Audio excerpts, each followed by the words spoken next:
Hi, my brothers, classic car owners. So I got a strut rod issue, I believe, and to hang out and we'll just see what I'm doing. Thumbs up for driving classic cars. This is a 1965 Dodge Monaco with a 440, and I was 73 something, and I've just resurrected it and driven it about 160,000 miles in about 7 years. So I've done the suspension a bunch of times. I have a quick trick alignment kit. This is helpful. I've never had anyone touch Monaco. I've done it all. So I'm getting a little loose. It's tracking, car's tracking. It's just wandering just a little bit. Toe's okay. I aligned it a while ago. I'm thinking strut rods, because when you hit the brakes really hard, you hear a clunk. But I've shaken that wheel back and forth. It's tight. Most of the suspension stuff is pretty tight, but then have a look, see. That is a strut rod bushing, and I guess you got to take the whole freaking suspension arm out to change it. So I've never dealt with this yet, but that's not strutting too well. I've been thinking about putting something in between there or retightening that. I'm not exactly sure yet. I looked at Summit. I would like to get a couple more washers just to squish it, because I think it goes down onto a ridge and then stops. But that might have backed out a little bit. There's no cotter pin. I need to put one in there. And here on the driver's side, in the dark, it's pretty good actually. That's not moving around, so that stayed. I think I tightened that one a while ago. Look at that many threads. They're about what is it, where I think 7 maybe. And that one, 1, 2, 3. So that probably will help a bit. That arm won't go back and forth changing my camber caster until keep sticking around and sometimes buy the cheap stuff because to get it done. Cheers, bros. Look at this cool thing. I forget where. Oops. Already got one. Do we have enough room? This is going to make a pretty big difference.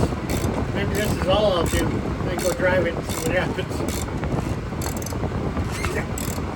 Yeah. I need to put a cotter pin in there maybe? I don't know. Yeah, see, it's up against the shoulder there. There's still some play. So I want to get another washer or two like that. Then it won't hit the shoulder, I think. I gotta actually look at how that's actually manufactured. Stick around. So what we have here is the bushing coming through there, which is pretty far gone. Comes all the way through, but you can't re-put that one in because you gotta take the whole rod out, and the only way to get that out is take that arm off and pull it out, the nut on that side, and then pull it out of here. And I ain't gonna do it. I like to drive. So there is our shoulder, which rubber goes on there. Ooh, front. And then this, I guess, bumps the shoulder, right? Yeah, so that's your max in with this one. So I need something under there, under that, which will compress my worn out rubber bushing. So maybe I could get some more rubber from just any kind of bushing that would fit this. What's that, 3/4 or 7/8? Or I could make a rubber bushing, and then this will tighten down on it and clamp hard. That's the goal. Glorious stuff. Thanks, baby. She's on a Gen 1 Hemi tranny. Look at that thing, that's killer. So I got a bucket full of goodies. That's a 65 only mount for a driver's side engine mount. Then I got more rubber stuff that I've made things out of. You make things out of whatever, and if you know how it works, you can make it. So look in there. Yeah, I found that's usable maybe. A little small there, but look at these babies. I found them somewhere, and I might just cut one of those bigger holes, and it'll go up against and take out the slack, or at least two of these possibly. So it won't have to go anywhere, likely. What do you think? All right, check it out, my big block brothers and small block brothers. Anyone does stuff for fun.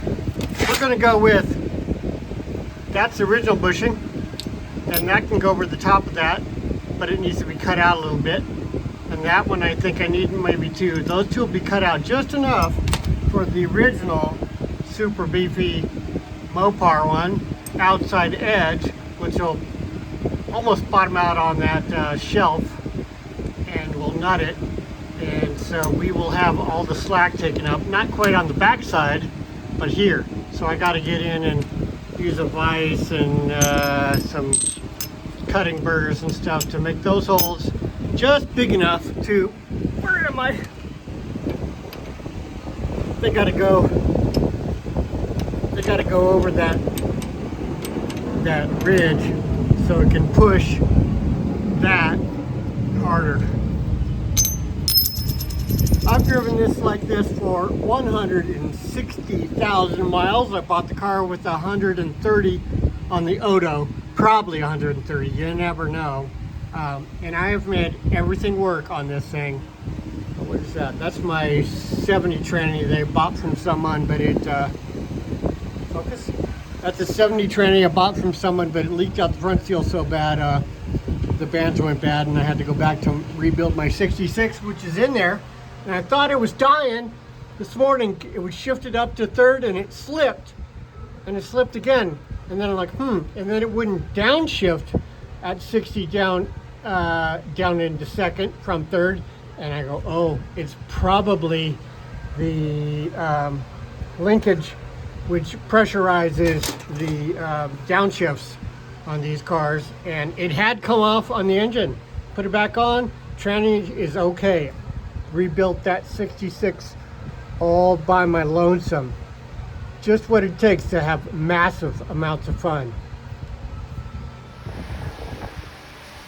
So much for what I said I would do.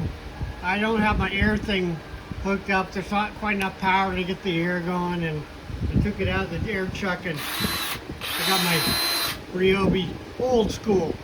Don't put too much oil in there, it'll smoke and burn up. Trust me.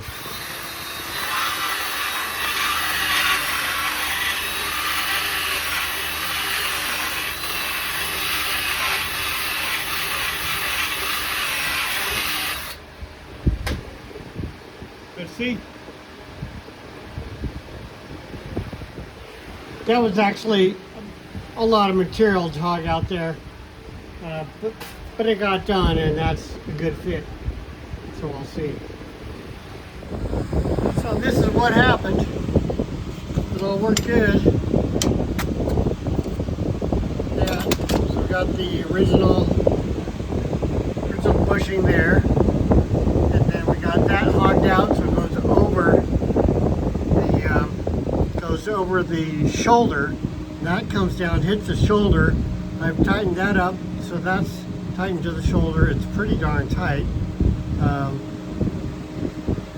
So I think that's all I'm gonna do. Gotta fix that up. I think I made my own for the other side. I think I made my own there. Somewhere I did that. I did my own these things. Yep.